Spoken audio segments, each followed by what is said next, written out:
Acomódate, porque comienza Tu Mejor Compañía. Impacto en el Rostro Podcast. Es una invitación para conversar con nuestros artistas, analizar la actualidad, hablar sobre el teatro y recordar las teleseries, esas que aún están en tu corazón. ¿Disfrutaste con los paisajes de Rapa Nui o aprendiste el romané? ¿Te reíste con la martuca o lloraste con la muerte del peyuco? Si es así, entonces estás en el lugar indicado.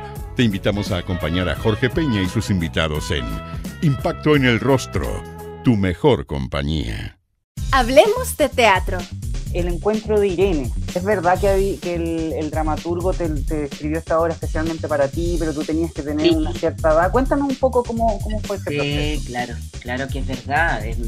Eso fue muy lindo porque yo no tenía mucha conciencia de lo que estaba sucediendo. Nadie que te digan, no sé, cuando estábamos en la escuela, incluso todavía, yo ingresé, piensa, todo entre el 80 y el 81, porque me quedé embarazada, entonces algunos ramos los terminé después, qué sé yo. En esa época fue que yo ya me iba de la escuela de teatro, grandes amigos con mi profesor, ya a esa altura éramos amigos de ir a su casa, de miles de anécdotas, de amistad de verdad. Óscar Estuardo, mi profesor, maestro, amigo y guía espiritual, una cosa así, sin querer serlo él, por supuesto, pero cuando tú a una persona le confías y le cuentas tantas cosas que te están pasando en el plano de la intimidad, de la espiritualidad, de las crisis que yo tenía, de fe con el teatro, de fe con un montón de cosas, entonces él estaba muy cercano y me dice, bueno, yo te voy a escribir una obra. Te quiero contar que te estoy escribiendo una obra, ya había partido. Y yo digo, qué bueno, ¿y cuándo me la entregas? Porque hay que hacerla. Yo pensando que hay que echar a andar esto, va a significar montaje y todo. No, me dice, si esta obra es, no, tranqui, si esta obra es para cuando tú tienes que hacerla, tiene una condición, tú tienes que hacerla cuando tengas 40 años, por lo menos, porque ahí se entiende la vida. Y yo me largo a reír, porque le digo, pero Óscar, no sé, ponte tú 24, 25, ¿cómo se te ocurre escribirme algo para los 40 años? Que si yo sí voy a estar viva, a lo mejor estamos todos muertos, por favor, entrégame la obra ahora, que si yo sí voy a estar. Yo con una liviandad, como es uno en realidad, cuando joven, pues, livianito, no entiende la vida. Y efectivamente a los 40 años, cuando yo ya tenía 40 o 42, no me acuerdo exactamente, él falleció. Y 2 meses antes de fallecer, por casualidad, yo lo paso a ver porque no se había sentido bien, tenía una diabetes muy galopante, muy fuerte, y lo pasé a ver como tantas veces y me dice, aprovechando que estás aquí, baja esa carpeta que está allá arriba, una cosa de libros como esta, baja esa carpeta y llévatela porque ahí está la obra. No quiero saber más, ya la terminé, caso cerrado. Le dije, ¿está lista ya? Oh, ¿en serio, Óscar? Y me la llevé así, mi carpetita, me fui por el camino, me acuerdo pensando, uy, la terminó, ¿cómo será? Y dije, voy a tener un momento especial, así, voy a preparar el momento para leerla y todo, y después comentársela. Y ahí vino toda una cantidad de situaciones vertiginosas en donde él se enfermó, eh, lo llevó Miguel al doctor, su hijo, lo devolvieron, y ahí estaba cada vez más débil de salud, hasta que en un momento se cayó en su casa al suelo, quedó inconsciente y después ya se lo llevaron rápidamente a la urgencia y falleció. Entonces, fue muy tremendamente loco que él me dijera tan poco tiempo antes, llévate esta obra, ya la terminé, ¿no? Bueno, la vida es muy misteriosa, es lo único que te puedo decir. Y ahí, al otro año o a los meses, vino el Fondar, estaba ya abierta la postulación al concurso, concursamos, hablamos con Miguel, la posibilidad de hagamos la obra, hagámosla en honor a él, sí, en honor a él, y ganamos el concurso, la postulación, la hicimos con una cantidad de anécdotas y cosas que pasaban, con Óscar muy presente en todo momento, y nada, fue muy lindo, tuve el reconocimiento de los pares, de mis compañeros, y tuve el premio de Mejor Actriz. Fue Andrés Pérez, me acuerdo, Andresito Pérez maravilloso, que quería mucho a Oscar y se querían mucho ellos. Se sentía ya enfermo y me dijo, me levanté para venir a verte. Y ahí me dio unas felicitaciones, hablamos de Oscar y fue muy lindo, muy lindo. Tengo así muy clarito ese momento. Y yo otros grandes compañeros, amigos y cercanos a Oscar, cercanos a mí, que fueron a ver la obra y a decir, oye, qué fantástico la pluma de Oscar. Mabel, hablemos un poco de Coronación. Esta puesta dirigida por Alejandro Castillo, ¿cierto? Y en donde en el elenco estuvo presente Bélgica Castro y también Nelly Meruane. ¿Cómo fue trabajar con estas dos actrices, tremendas actrices? Bueno, es una experiencia conmovedora, marca absolutamente. Yo había trabajado, esta era la tercera vez que trabajaba con Bélgica. Ella creo que hay que destacarlo y lo van a decir seguramente todos los que la conocieron, a quienes tú les preguntes. Estamos frente a una actriz fenomenal por el histrionismo, pero de igual forma y en misma cantidad y más su generosidad como ser humano. Era un ser humano realmente, esto no es, te lo va a decir todo el mundo, en esto hay consenso general. La calidad humana de Bélgica unida a su calidad actoral, son cosas que se dan una entre mil, creo yo. Así como uno habla de Andrés Pérez, de ese mismo símil muy parecido, son personas con una calidad humana que hace que uno entiende por qué pueden ser tan buenos actores. No digo que uno tenga que ser un santo, no, y que no tiene que ver con eso, ¿sabes? Que tiene que ver con que hay un nivel de claridad y consecuencia con su amor al teatro y amor a las personas también. Bélgica se conmovía mucho queriéndote, era capaz de entregarte cariño. Y eso no significa que te invitara a su casa y tú anduvieras con ella todo el tiempo. No, nada de eso. Lo mismo Alejandro, por eso estaban juntos. Eso significa que cuando trabajaban los minutos, horitas de ensayo que tú estabas con ella, con una humildad estaba al lado tuyo y se acercó muchas veces para decirme, Mabel, te quiero decir algo respecto de la inflexión de la voz, le gustaba mucho eso, hacer aportes con respecto del tema vocal, que es nuestro tema, porque uno habla, su elemento son las palabras. Que tú no olvidabas nunca ese consejo, nunca lo podrías olvidar. E inmediatamente, de una manera, dicho de esa forma, con esa calidad, con esa intencionalidad tan transparente, imposible no aprender. Una gran maestra, una maestra, por donde tú lo mires. Y con un humor fantástico. Ya agrégale a más encima todo eso, como guinda la torta, tenía un humor espectacular. Yo siempre le decía, cuéntame eso que te dijo una señora cuando ibas por la calle, porque ella te lo contaba de una manera tan genial. Y una señora se acercó y le dijo, buenas tardes, la encuentro que usted es una fantástica actriz, señora África. Como ella se llamaba Bélgica, la señora le dijo, estoy encantada de conocer la señora África. Ella lo encontró tan genial que no le dijo nada. Eso te lo contaba con una tontera, yo me reía a grito cuando me contaba eso. Seguimos haciendo recorridos con tus artistas favoritos. Hoy es el turno de Mabel Farías, quien le dará vida a Eliana Zapata, la villana de verdades ocultas, luego del salto en el tiempo. Pero vamos por parte. La actriz con trayectoria en teatro y televisión hizo su debut en teleseries con La Represa, en el año 84 en TVN. Era una época en donde recién se estaban haciendo las teleseries y te llamaban por teléfono o iban a ver los exámenes, que esa modalidad siguió mucho tiempo después, o por boca a boca. Claro, yo estaba en mi casa y me llamaron y me dijeron, hola, sí, tenemos tu nombre. Un poco parecido, creo yo, no ha cambiado tanto en el sentido de que en la televisión los directores están enfocados en su parte técnica, como yo lo veo, no puedo estar errada, pero están básicamente enfocados en armar los elencos y todo de una manera siempre rápida, muy, muy eficaz, entonces no, se prepara todo esto con mucha antelación y pensando. Hay muchas cosas mucho más importantes, digamos, que el actor. Esa sensación tengo yo, a diferencia con el teatro.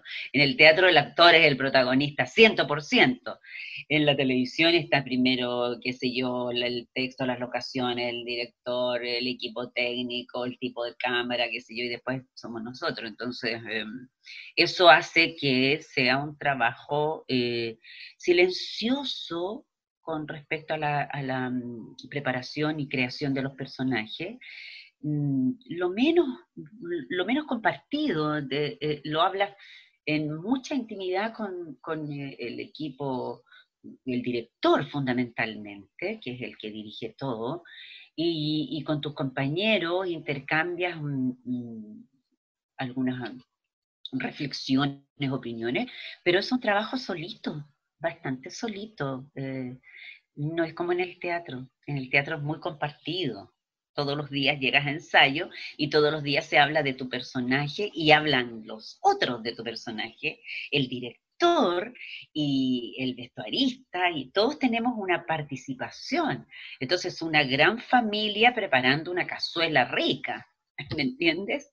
Todos aportan, hacen algo. Y acá no, es una cosa lo que no le quita ni no le quita méritos, porque también es un trabajo muy interesante de hacer, nadie se lo puede perder, nadie que es actor no puede perderse esta experiencia de trabajar en cámara. Tú construyes igual, las emociones funcionan igual, lo estás haciendo, como te digo, en una cosa como solito, protegido de ti mismo, eh, preparando tu personaje, nadie te hace grandes críticas ni comentarios. Entonces, en ese sentido eres responsable 100% de lo que estás haciendo. 100%. Es muy bonito, es muy lindo el trabajo. Y se agilizan montones de habilidades. Se agilizan en la rapidez de la asociación de las ideas, de la memoria, de recordar lo que grabas. Además que se graba en desorden, no es lineal. Entonces puedes partir por el final. Es un rompecabezas, es muy interesante, es muy interesante. Mabel, y cuando tú ingresaste a la televisión en el año 84, ¿qué te pareció el sistema de trabajo? ¿Qué te parecieron las teleseries? ¿Tú sabías algo de ellas? ¿Habías podido ver alguna en televisión?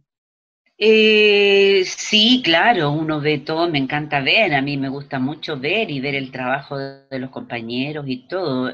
Había un auge, empezó a haber un auge muy importante, yo creo que la televisión tuvo un papel súper relevante con la época, sobre todo, que no me tocó participar, desgraciadamente estuve un poco alejada en un momento yo por razones personales, nomás de que me dediqué harto a la docencia y al coaching y a otras cosas, pero la época de televisión nacional, con producciones así como Pampa Unión, Pampa Ilusión, ya no me acuerdo tantas, bueno, Romané, eso fue fantástica, fue una maravilla, fue entregar a la identidad de nuestro país, de nuestra nación, elementos que hasta el día de hoy perduran y van a ser trascendentes y son legados, son verdaderos legados. Ahí la televisión cumplió un papel, cumple. Yo creo que actualmente también las producciones que se están haciendo con los libretistas jóvenes, así como tú, abordan temas realmente evolutivos, interesantes. A mí me encanta cuando la gente conversa contigo y te dice, oye, fíjate, claro, así era en ese tiempo, yo me acuerdo. Tú le entregas un pedacito de memoria y entregas herramientas. Se ha ido, creo yo, cada vez depurando más nuestra televisión. A mí me encanta lo que pasa con el mundo de las teleseries, ¿eh? Me gusta. No con esto estoy diciendo, no digo que esté acabado el aprendizaje que hay ahí. Me gusta lo que pasa, me refiero a que siempre trata de abordar temas que están candentes. Por ejemplo, cuando se hizo Machos, todavía estaba muy lejano, espaciadamente lejano, en términos de espacio histórico, lo que estaba empezando a suceder con la diversidad, con aceptar la diferencia, las opciones de sexuales, parejas del mismo sexo, y todo eso era algo muy tabú. Creo que la teleserie abrió de alguna manera el tema, y la sociedad chilena empezó a considerarlo. Y han habido muchos temas que pasan así, no están enfocados directamente, pero se tocan, se hace un link hacia ello, y la gente lo puede mirar, y muchas veces se apoyan en esos argumentos para comprender y ampliar su punto de vista. En Morir de Amor, producción del año 85, fue Cristina, hija de los roles de Luis Alarcón y Lucy Salgado, en una producción con exteriores en Los Vilos. Bueno, ahí es un poco lo que te decía, como lo que me pasaba con la Bélgica. Tú vas detrás mirando, viendo cómo acentúan las palabras, cómo juegan con las frases, cómo son capaces de decir todo el texto y pasando por una cantidad de emociones. La Lucy era fantástica realmente, y Lucho ni te explico, porque son personas que ya tenían mucho teatro en el cuerpo, muchas obras de teatro y cosas en donde ellos habían sido bastante vanguardistas en su momento, eso sirve mucho. Entonces llegar a la televisión era desplegar una cantidad de herramientas y aprendizajes que habían adquirido.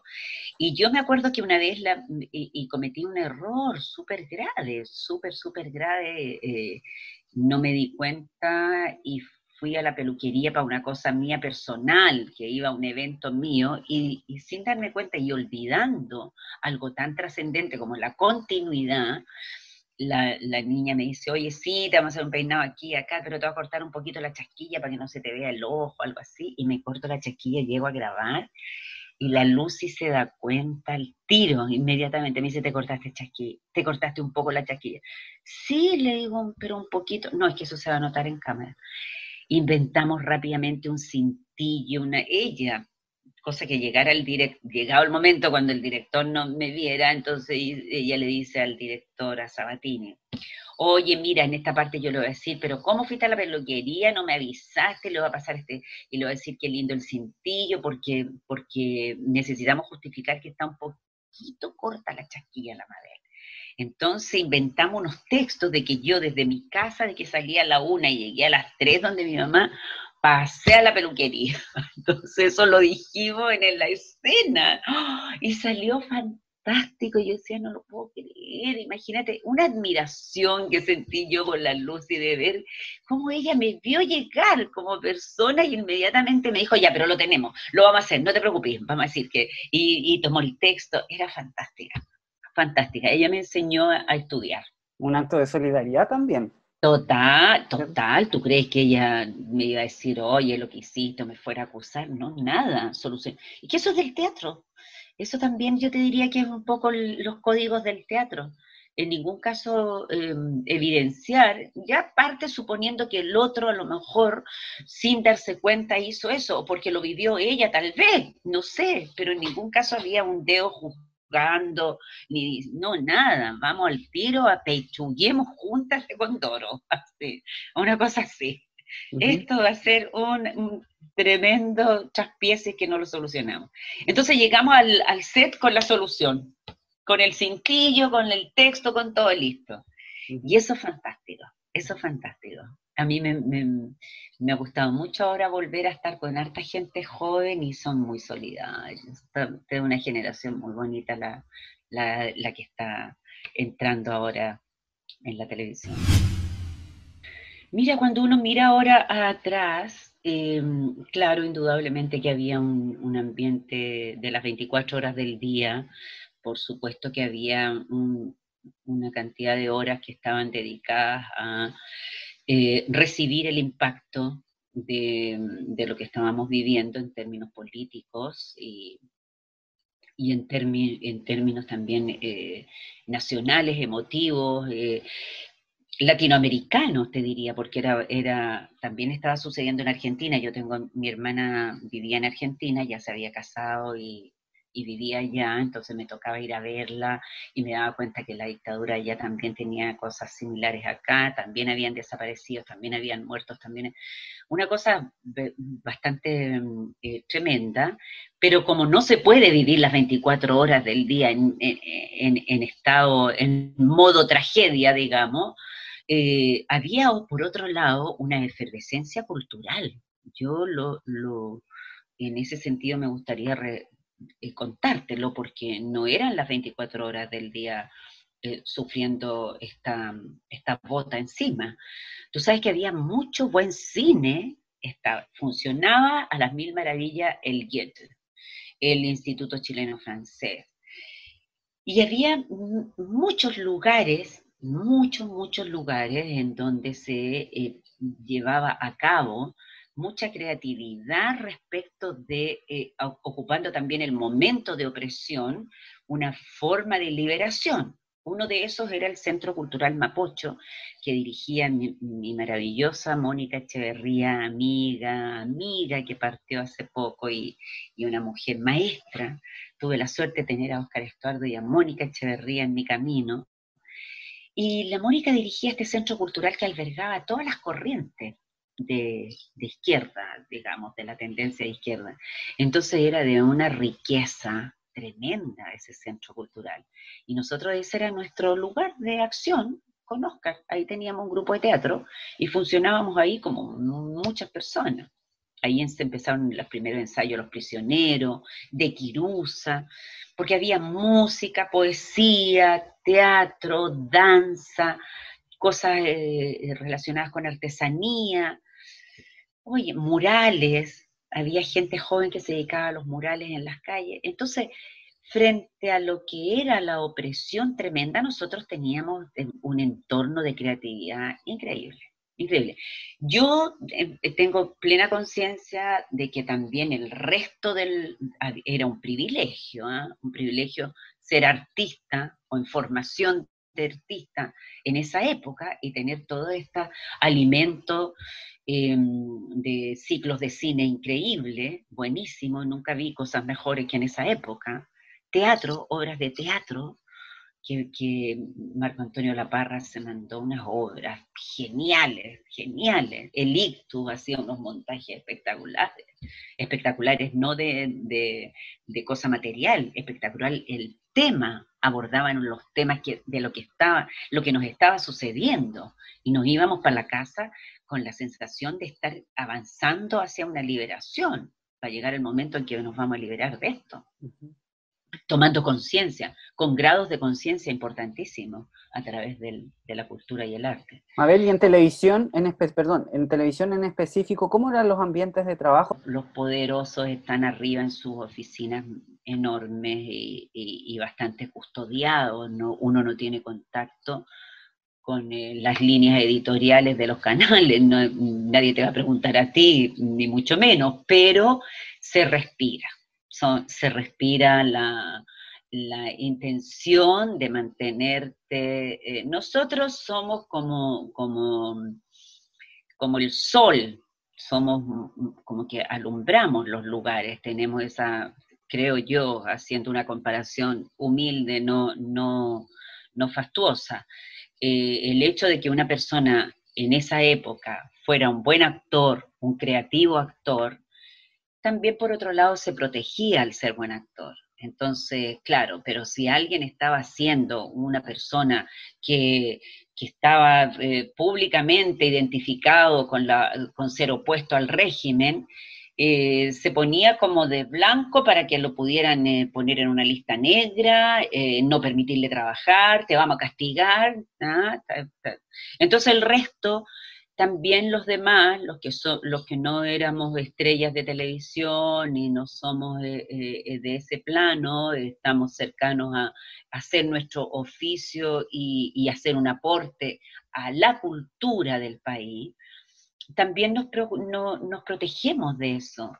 Nos protegemos y los poderosos yo creo que también te dejan tranquilo. Los poderosos me refiero hay gente que seguramente... está a cargo de decidir este sí, este no. Y sigue siendo hasta ahora, y siguió después siendo también.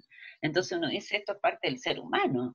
Siempre hay gente que está con represión o sin represión, con dictadura o sin dictadura, queriendo sacar al que se visualiza mucho como un líder.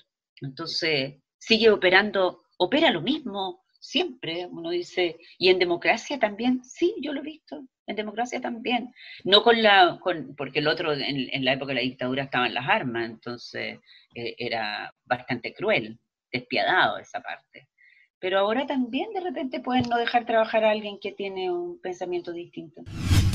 En Rompecorazón fue Olga Salazar, una mujer que trabajaba en una peluquería que veía cómo sus clientes preferían a otra profesional.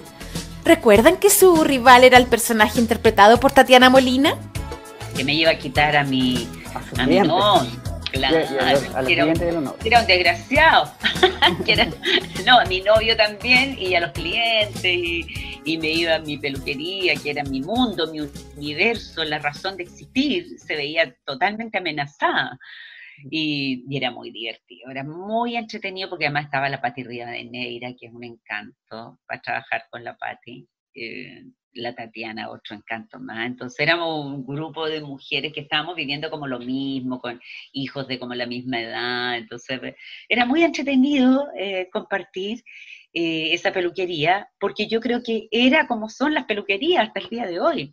Son un pequeño mundo, gabinete psicológico, porque en las peluquerías se habla solo intimidades, ¿eh? No hay no hay temas sociales, se habla solo cosas domésticas, no digo que en todas, pero las que me ha tocado conocer a lo largo de la vida, son un lugar donde uno efectivamente, la peluquera que te está peinando y que te pregunta algo, tú rápidamente puedes llegar a las lágrimas, puedes contar lo que te está pasando en ese momento, sin ningún tapujo.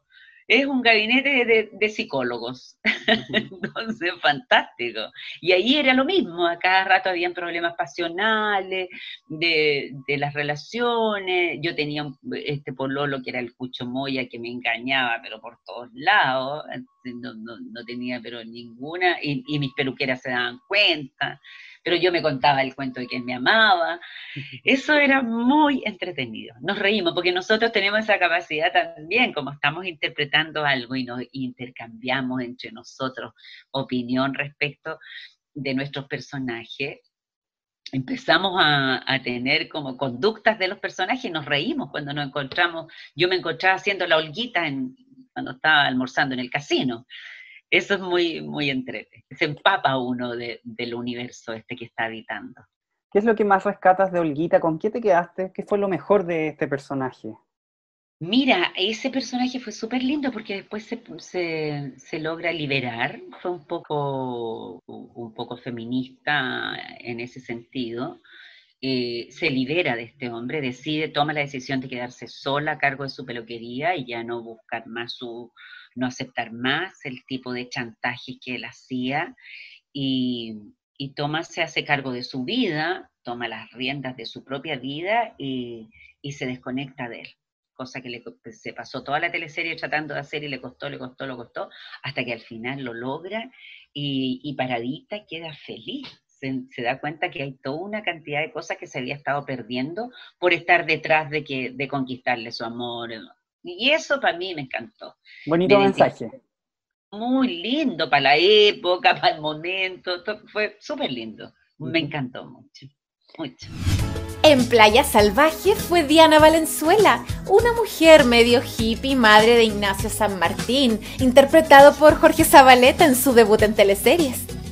Fue la primera teleserie de Jorge Zabaleta. Jorge Zabaleta era mi hijo. Entonces hicimos súper buenas amigas hasta el día de hoy. Cuando nos encontramos es como mamá con hijo, porque él era muy, muy jovencito y un amor, un encanto de persona, lindo de su almita. Y lo pasamos muy bien porque yo era esotérica y en ese sentido era más yo que el personaje, porque a mí me gustan los inciensos, todos los talleres. Bueno, ahora no estoy en esa misma línea porque ya creo que hice muchas cosas, pero en ese momento hice muchas cosas relacionadas con talleres, con conocer otras miradas. hacía yoga, hacía mucha yoga. Entonces, cuando me dieron el personaje me encantó, era sentirme en mi salsa. Todas esas cosas que hablaba ella eran cosas que a mí me habían pasado o yo quería que me pasaran. Entonces, ese personaje lo quise mucho, mucho. Y tenía un hijo que era más chiquitito que Jorge, por supuesto, que después fue como lo mismo, muy parecido, porque Jorge de Zabaleta era el Nacho, entonces yo le decía Nachín, y él le cargaba y me decía, mamá, por favor, no me digáis Nachín, por favor, sufría. Lo mismo que mi hijo cuando yo le decía Marci, él se llama Marcial, mamá, no me digáis Marci, que me carga.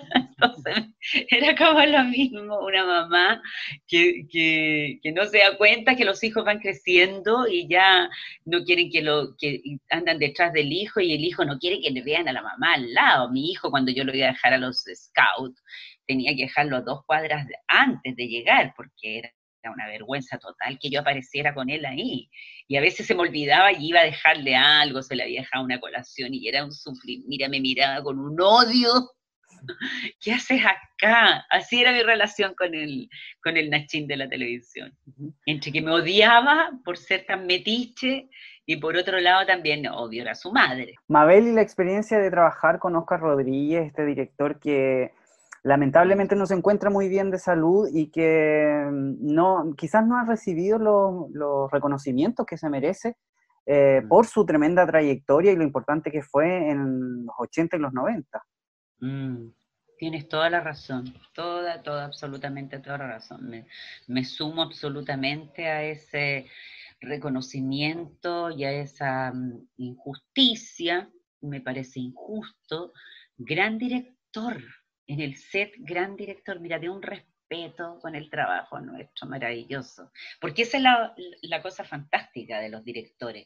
Tienen todo el poder en el sentido de la responsabilidad enorme, el poder para llevar a cabo este proyecto. Pero algunos ocupan el poder sobre los otros, cosa que jamás habría hecho Óscar Rodríguez. Él utilizaba el poder para llevar a cabo el proyecto y que a todo nos fuera bien, pero no ocupó nunca el poder por la idea de estar o sea, por sobre los demás. Entonces, el reconocimiento que yo creo que sería maravilloso hacerle a ese director es su calidad humana y una visión súper adelantada de cómo trabajar los temas. Entonces era un hombre muy asertivo, pero súper asertivo. Las indicaciones de Óscar eran fantásticas, estudioso, amante, pero así con pasión de lo que él hacía. Eso se notaba cuando llegaba al set, cariñoso. Muy linda persona él, muy linda persona.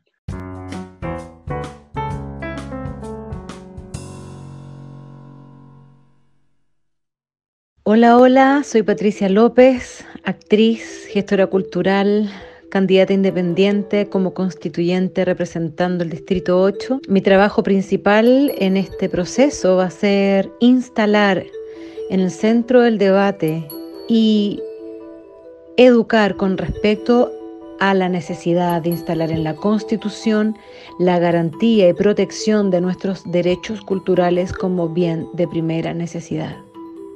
Cultura son todas aquellas manifestaciones humanas que nos ayudan a desarrollarnos integralmente. Además de las expresiones artísticas, está la educación, por supuesto, los deportes, la gastronomía, nuestro lenguaje, nuestros inventos, nuestros científicos, el pensamiento filosófico, poético, cívico, las costumbres, las tradiciones, las religiones, los cultos, todo aquello que nos representa. Por eso es tan importante impulsarlas, apoyarlas en cada uno de los territorios, que en cada villa, población, sector, comuna, pueblo, hayan espacios para la creación, hayan espacios de encuentro. Y sobre todo pienso que el fomento a los derechos culturales y al acceso a la cultura y a su creación va a combatir esta triste realidad que tiene que ver con con el espacio que ha tomado la droga, el narcotráfico, las adicciones en general en nuestros jóvenes. Ellos necesitan una perspectiva de futuro. Ellos necesitan herramientas que les amplíen el horizonte y muestren otras posibilidades de vida, que se hagan partícipes y protagonistas de las culturas de sus comunidades, que se empoderen. Y para eso necesitamos leyes, necesitamos políticas públicas, necesitamos presupuesto, ¿sí? Bueno, eso tiene que ver con mi candidatura.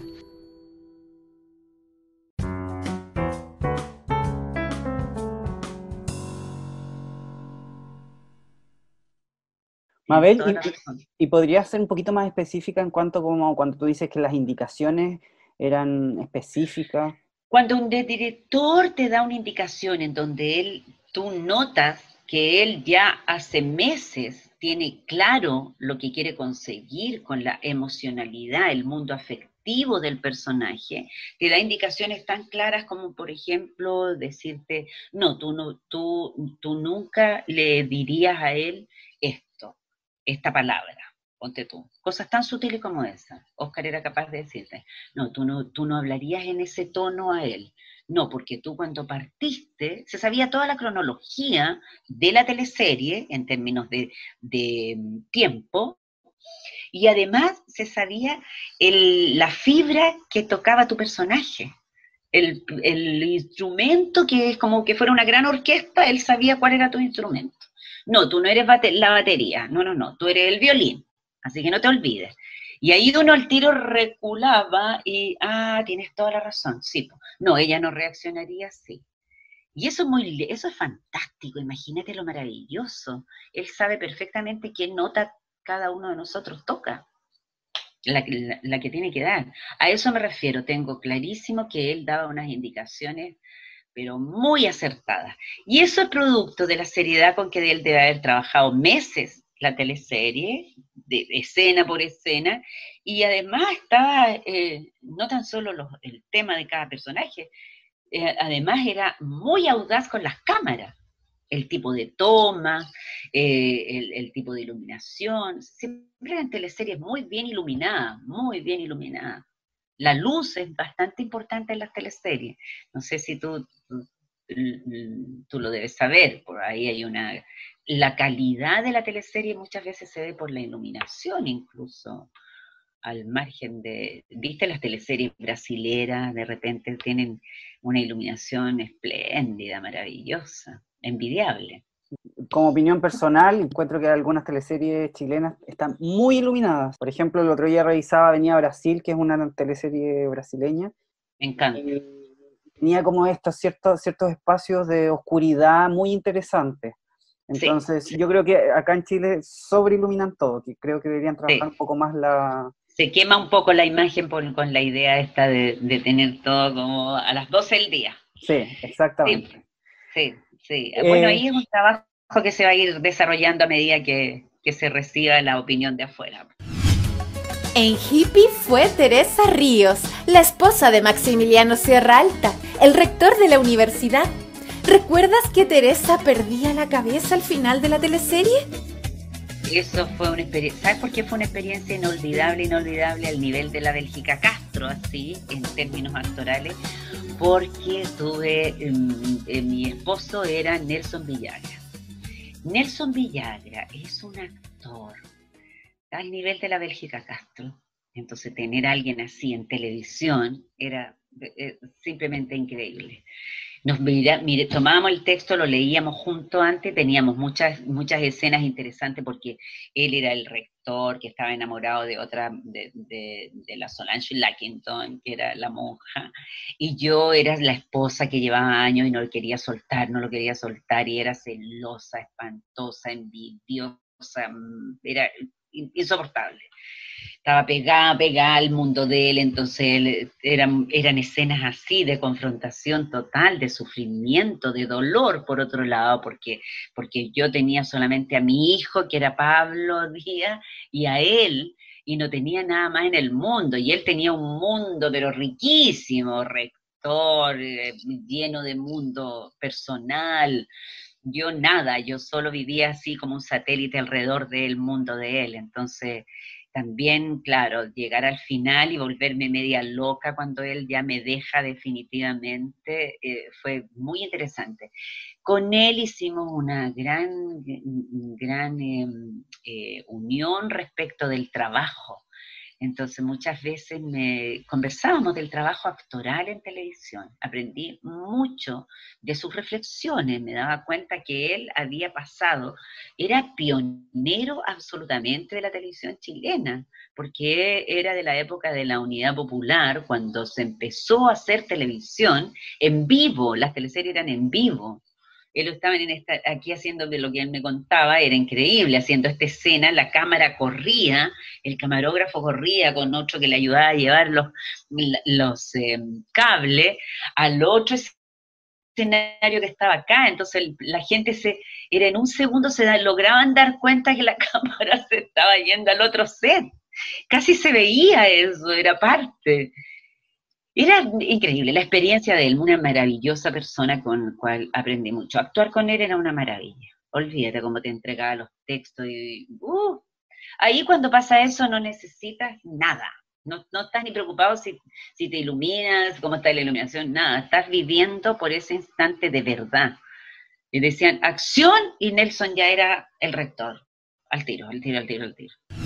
Me gustó mucho el look de esa teleserie, los vestuarios que teníamos nosotros los actores y como la dirección de arte estaba llena de detalles de los años 70, que había sido mi época de Lola. Al 70 yo tenía 15 años, entonces era súper cercana a esa época, al 73, 72. Tengo la sensación de que éramos tan felices, la gente, la juventud de esa época. Era maravilloso la cantidad de música que escuchábamos, que existía. Así como había música de afuera, también aquí adentro había muy buena música. De todo. Existía el Inti Illimani, el Quilapayún, los Blob, el Congreso, que estaban partiendo y que ya eran bastante geniales, Víctor Jara, para qué decir, La Violeta. Y por otro lado también estaba la música que llegaba de Led Zeppelin, de Oregon, de Franz Zappa, de miles, los Beatles, por supuesto. Entonces creo yo que esos 3 años de una felicidad increíble. ¿Y tú sientes que esta atmósfera de felicidad la logró transmitir la teleserie? ¿Tenía Sí. Yo lo sentí, lo percibí, la alegría con que la gente, me acuerdo, ya como partían los créditos de la teleserie y todo, era una necesidad y un deseo muy grande de registrar esa época, de vivirla, de rememorarla, de revivirla. Siento que, claro, ahí hubo un problema con la producción tremendo. Hubo un cambio de director ahí. Sí, se fue el director. Eso fue, no sé cómo logramos terminarla, porque eso fue un atentado, pero tremendo. El cambio de director fue tremendo y aún así era tan fuerte la imagen y el universo que proponía la teleserie que se mantuvo, se logró mantener, fíjate. Yo pensé que se iba a terminar en breve porque cambiara el director, el director me parece que renunciaron ellos, tengo entendido, sí, me parece que renunciaron. No fue un cambio del canal, fue una decisión del director. Y quedamos nosotros ahí los actores en el aire, trabajando con la segunda unidad y había tanto amor y tanto cariño por lo que se estaba haciendo que yo creo que, claro, a lo mejor no batió los récords de sintonía, pero con bastante dignidad terminamos nuestro trabajo. Nosotros no abandonamos nunca eso tiene que ser algo conozco muy pocas ocasiones de eso, pero uno no abandona a los personajes como que tú abandonaras a un hijo, casi es imposible.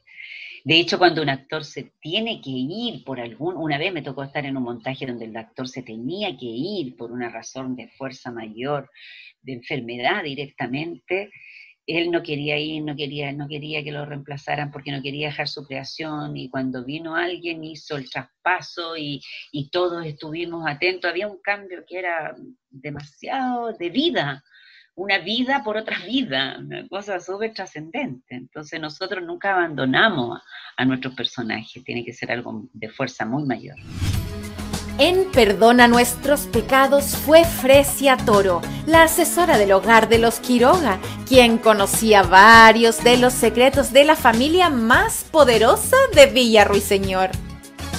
Yo estaba, sí, me acuerdo perfectamente que estábamos haciendo coronación con el equipo, como era nuestra segunda temporada, creo.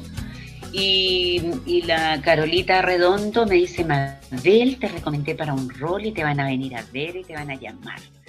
Le digo, no te puedo, qué genial, pero hace tanto tiempo que no hago televisión, me empecé a complicar al tiro, en serio. Y fue la productora y me llamaron y fue como, ya, estas son las condiciones, de esto se trata, esto es el personaje.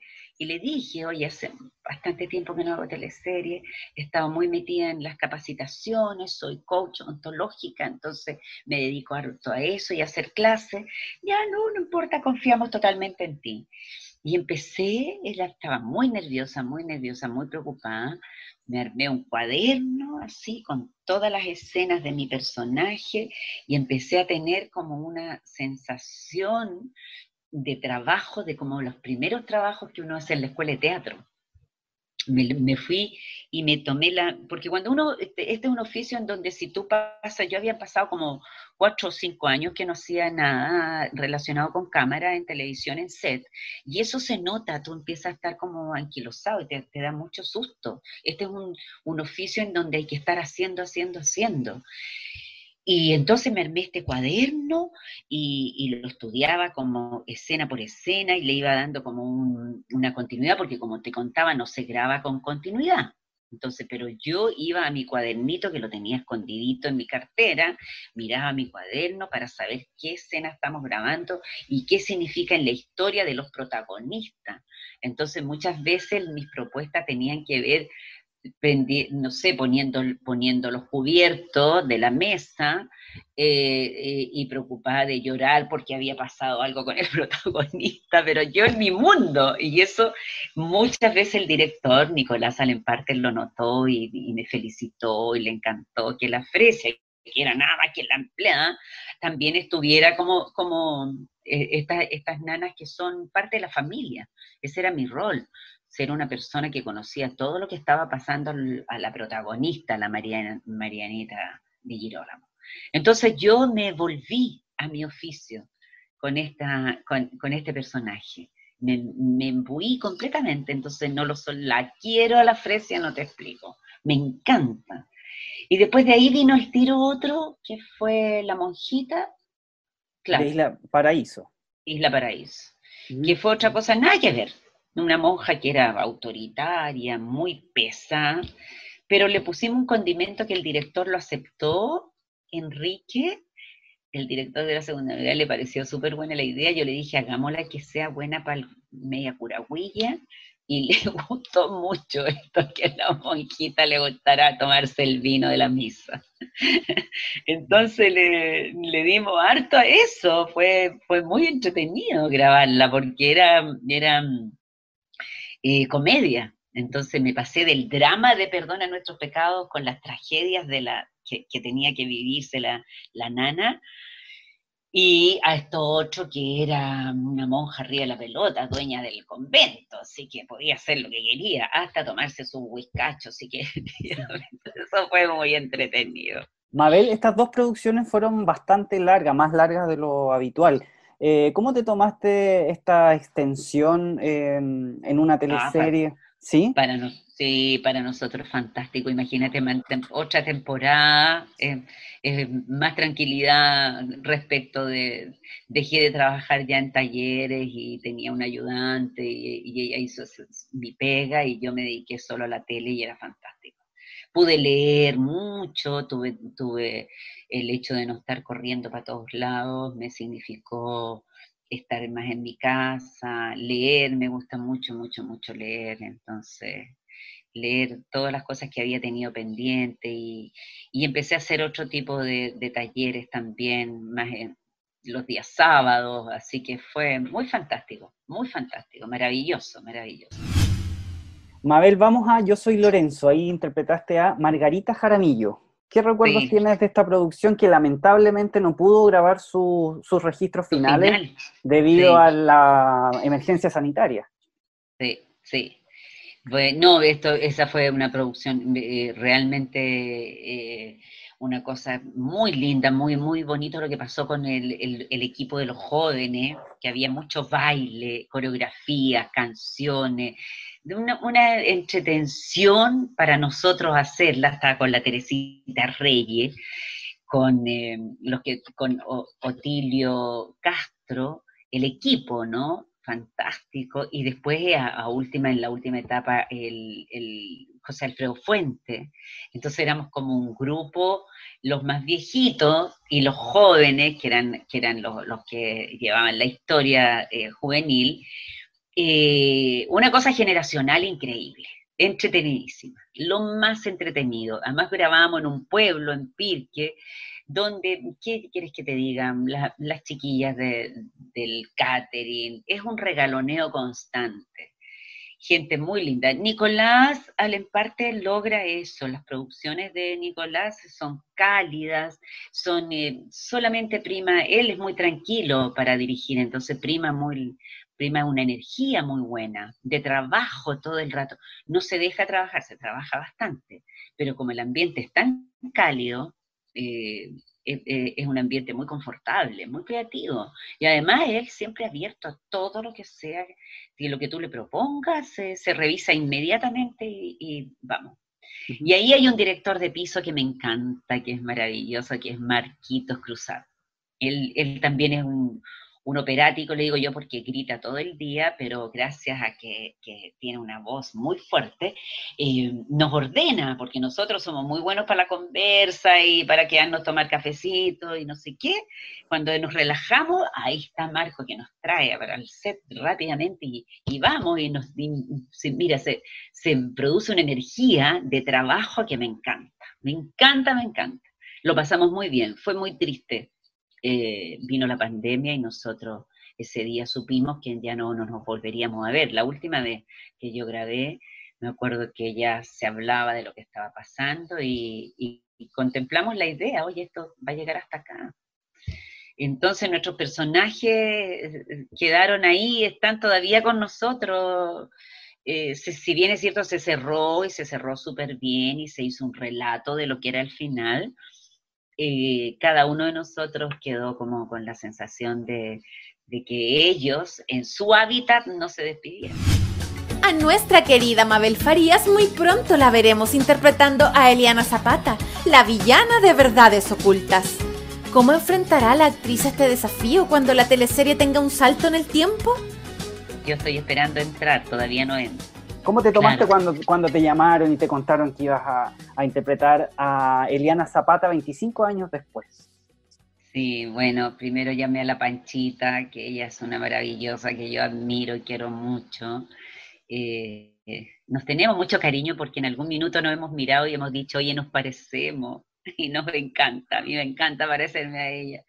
Y le digo, Panchita, me va a tocar hacerte a ti, no sé si voy a estar a la altura de tu trabajo. Ay, tonta, vas a estar fantástica. Y ya empieza a contar, y me empezó a contar y hemos hablado harto, hemos hablado mucho, pero la verdad espero entregar desde lo que yo podría hacer, desde mis capacidades, todo lo que le he visto a ella, que ha sido un trabajo notable, muy lindo. Muy lindo. Y le pone esa cosa que pone la Francisca, como muchos, como nosotros, creo yo que ahí está ese condimento que te hablaba yo del teatro. Ella le pone a su personaje ese calor, ese cariño, que lo reparte a todo el equipo. No me cabe ni una duda que este equipo todavía las he conocido muy poco, he ido 2 o 3 veces a la grabación, pero veo una onda preciosa. Lleva mucho tiempo, está muy calentito. Yo llego a una cosa que está calentita, es casi como que está al 50% listo, así que, bueno, con el deseo de que me vaya bien, y si no, tendré que aprender también lo que tengo que aprender. Todo es aprendizaje. ¿Qué sabías de la teleserie antes que te llamaran? ¿Tú habías visto algunos Sí, capítulos? ¿Sí? había visto a los compañeros porque estaba la Marcelita Medel, que también hablé con ella. Hace mucho tiempo que no hacía televisión, y un día cuando vi los anuncios de la teleserie dije, oh, casi como quiero saber en qué está la Marcelita, en qué va, que no la veía hace mucho tiempo. Nosotros este oficio es así, tú te encuentras con las personas en la medida en que trabajas con ellos, y si no los ves, no sabes, cada uno vivimos en nuestros mundos. Como a todos nos toca hacer muchas cosas, aparte no estamos siempre en un elenco o en un canal, la mayoría. Eso le pasa solamente a las personas que están contratadas titulares en un lugar. Entonces, cuando la vi me encantó verla, y vi a Osvaldo, Silva, entonces era como por curiosear en qué están mis compañeros, a los cuales quiero mucho, porque ellos son de la Universidad de Chile, donde estudié, yo también me formé ahí. Entonces también, ahora voy a ver a la Chichi Cucurella, que no la veo hace muchos años, también compañera de escuela. Entonces esto es como los equipos de fútbol, nosotros somos de la Chile, y uno siempre quiere ver a los de la Chile, lo mismo le debe pasar a los de la Católica. ¿En qué están? Porque además era una escuela chiquitita en donde nos conocíamos todos, y mucho cariño, momentos difíciles que nos tocó vivir como escuela. En varias oportunidades se cerraba y nos teníamos que ir para la casa, y el rector recapacitaba, pero estuvo a punto de cerrarse la escuela nuestra en los momentos difíciles. O sea, ¿para qué estamos formando? Una vez alguien dijo, no me acuerdo quién, pero me acuerdo, salió eso en el Mercurio, creo, en uno de los diarios de la época. Bueno, son los mismos diarios siempre. No existen diarios de la época. Y era como, ¿para qué estamos perdiendo plata en formar actores? ¿Qué cosa más estéril, inútil? Así decía un señor. Entonces, imagínate, esa era la consideración. Y nosotros luchando. Me acuerdo que hicimos una protesta y no se cerró la escuela. Entonces, por eso dan ganas de verlo, siempre. ¿Ya te pasaron los libretos? Sí, ahí tengo todo. ¿Qué te ha parecido la historia, la evolución del personaje? Yo encuentro que está súper bien escrita. Uno se da cuenta al tiro cuando algo está bien escrito, porque tú al leerla, todo tiene sentido y te acuerdas. Anoche justamente estaba revisando 2 escenas que me bajó la duda de una palabra. Esta palabra se repite, y entonces ya hay como tres palabras que las repite el personaje recurrentemente. Entonces anoche me levanté en un momento para ir a ver si era esa la palabra, y es esa la palabra, está escrita en 3. Entonces tú también vas de la mano con los libretistas, la gente que escribe los libretos, y a mí me gusta mucho de repente jugar a tener como otra alternativa de texto. ¿Qué te quiero decir con eso? Que si por ejemplo hay un texto que es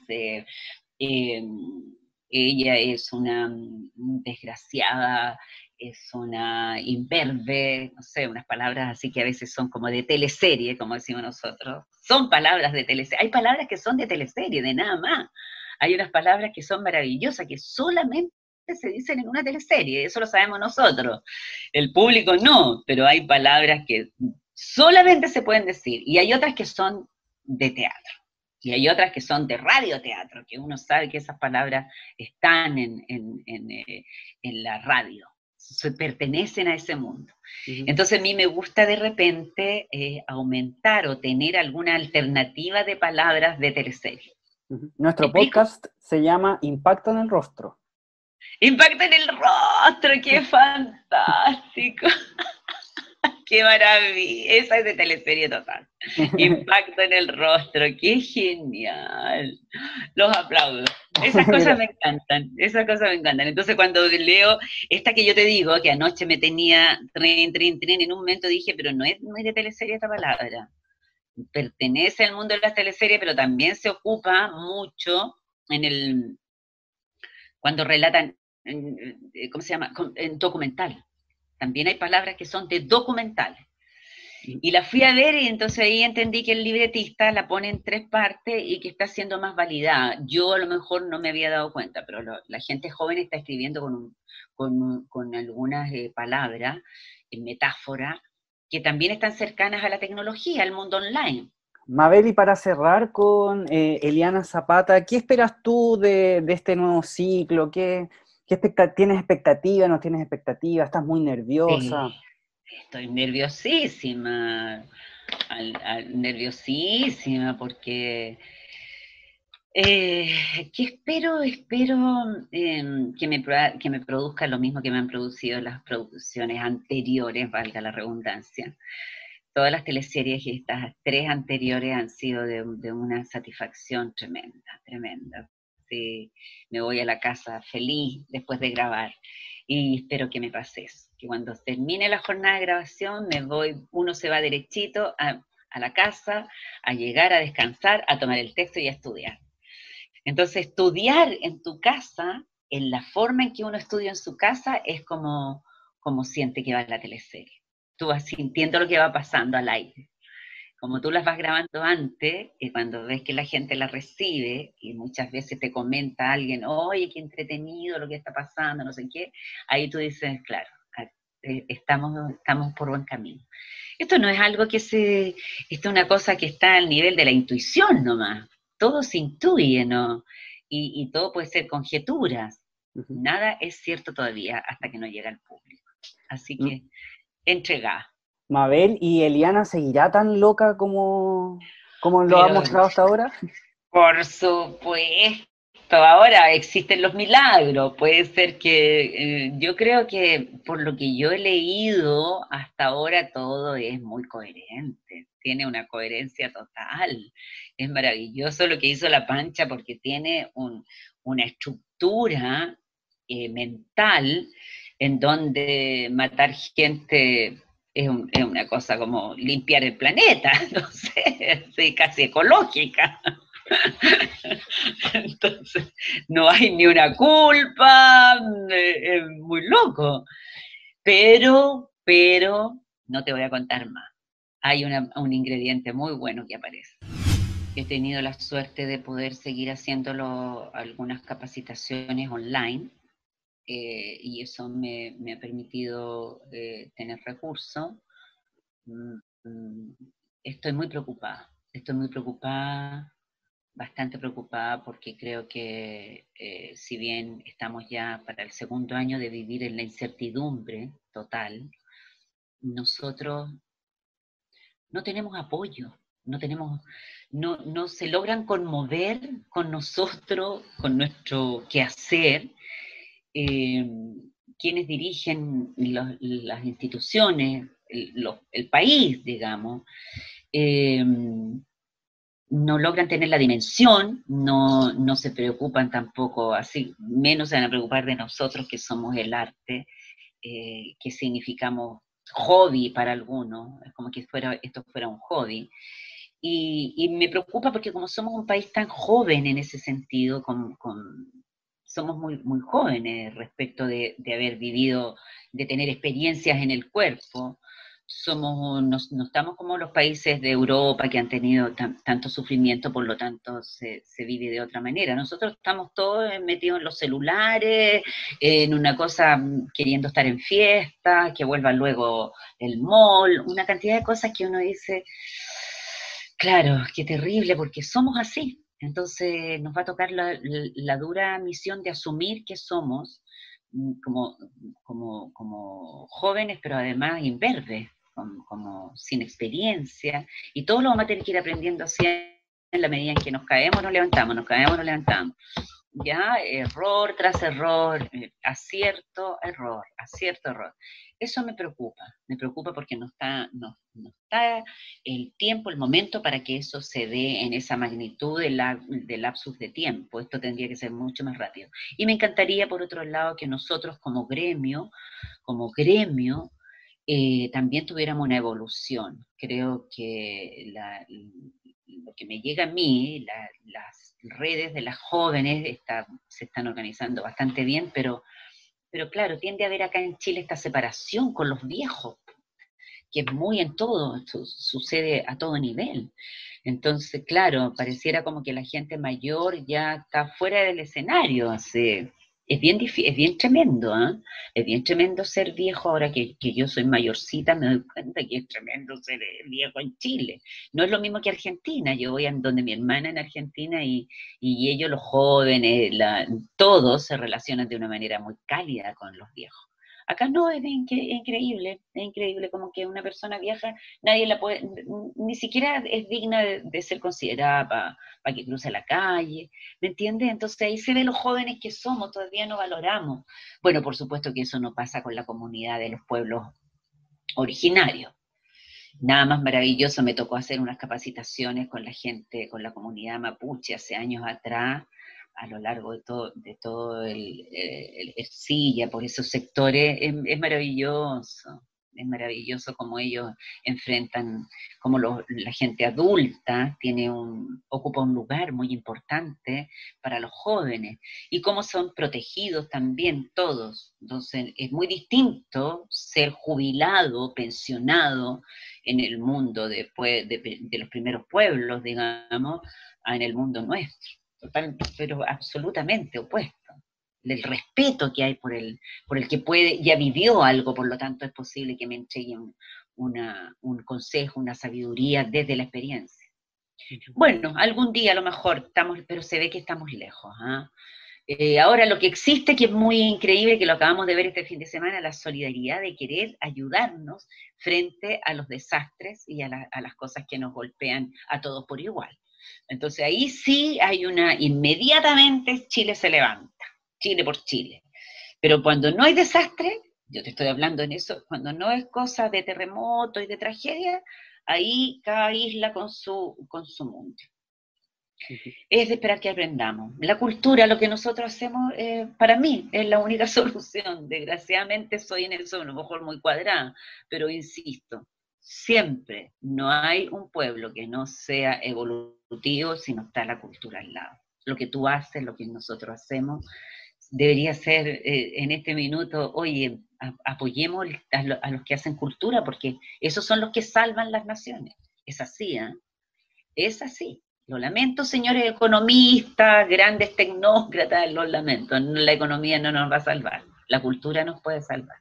La cultura significa mística, espiritualidad, desarrollo, literatura, música, todo.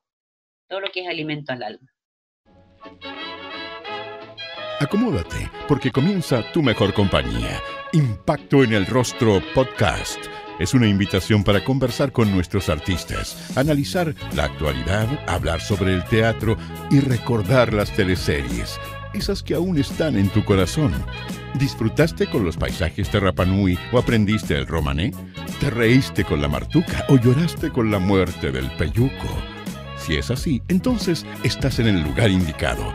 Te invitamos a acompañar a Jorge Peña y sus invitados en Impacto en el Rostro, Tu Mejor Compañía.